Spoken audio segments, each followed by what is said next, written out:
Friends பாருங்கள், இன்றைக்கி எங்கள் வீட்டில் என்ன சமையல்னு பார்க்கலாம் வாங்க. பாருங்கள்,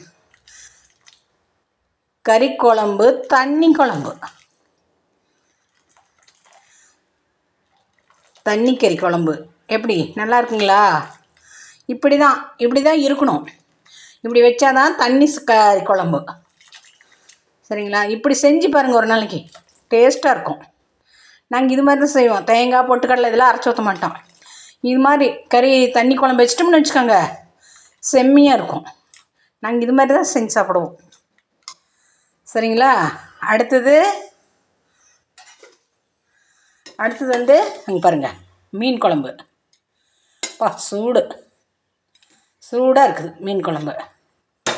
பாருங்கள், அது வந்து மீன் குழம்பு.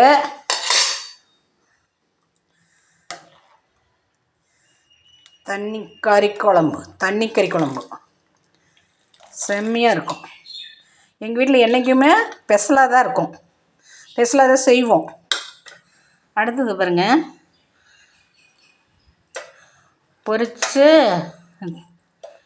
பொரிச்ச வறுவல் மீன் வறுவல் தொட்டுக்கிறதுக்கு. சரிங்களா?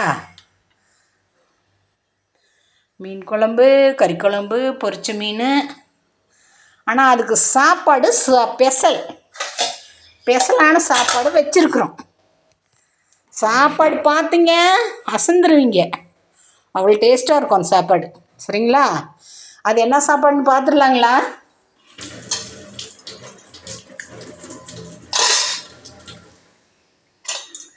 இதுக்கு அவ்வளோ பில்டப்னு நினைக்காதீங்க. சரிங்களா?